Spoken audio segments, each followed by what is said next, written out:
Anytime I'm teaching a lesson or a unit on probability and we get into factorials, the question always comes up, why does 0 factorial equal 1?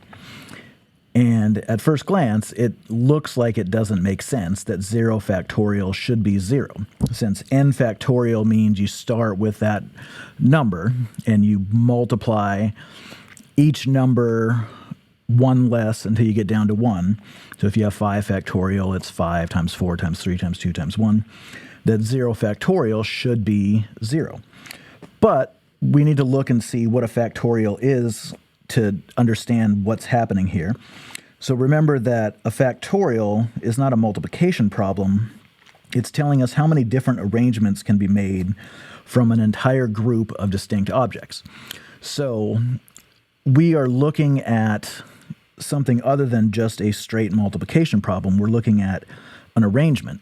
So if we have 5 objects, we can arrange them by calculating 5 times 4 times 3 times 2 times 1.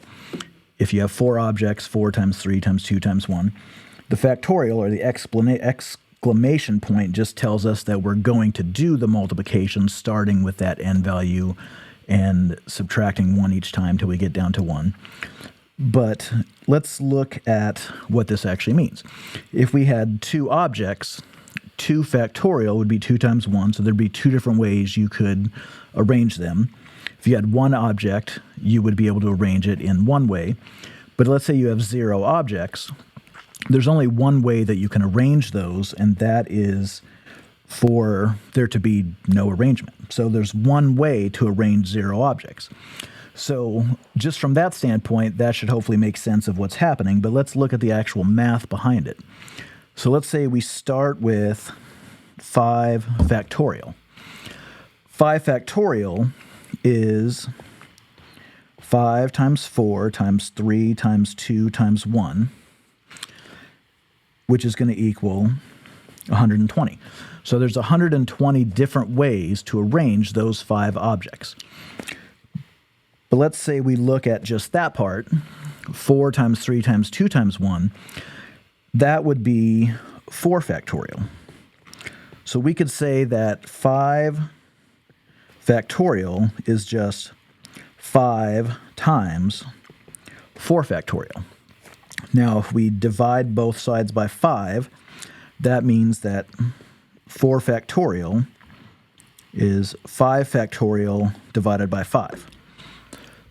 So now if we take that down, we would go 4 factorial, and if we follow this same pattern, 4 factorial is 4 times 3 factorial, which means that 3 factorial, if we divide both sides by 4, would equal 4 factorial divided by 4. We're going to keep going with that. We're going to say that 3 factorial is 3 times 2 factorial. So we're just counting down 1 each time.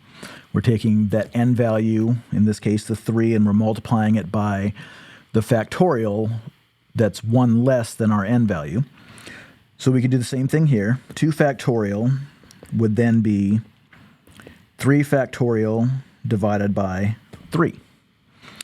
Let's keep going. So now we can say 2 factorial is 2 times 1 factorial, and 1 factorial would be 2 factorial divided by 2. 1 factorial would equal 1 times 0 factorial. So then we could say 0 factorial would be 1 factorial divided by 1. Now, if we look at that part, 1 factorial divided by 1 would be 1 over 1, which is just 1.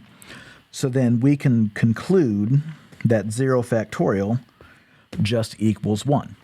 And like we talked about before, that should make sense now, since we're not looking at it as a multiplication problem, but a factorial problem, which is an arrangement of objects. If I have nothing, and I want to know how many ways I can arrange nothing, there's only one way that I can arrange nothing, and that's to put nothing out there. So 0 factorial equals 1 because there's one possible arrangement for those 0 objects.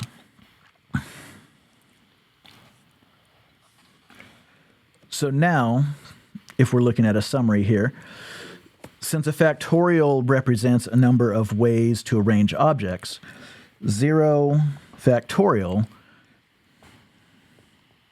means that there is exactly one way to arrange 0 objects. I hope that clarifies that for you and it makes a little bit more sense than it did before. Thank you for watching. If that helped, please subscribe to my channel and stay tuned for more videos.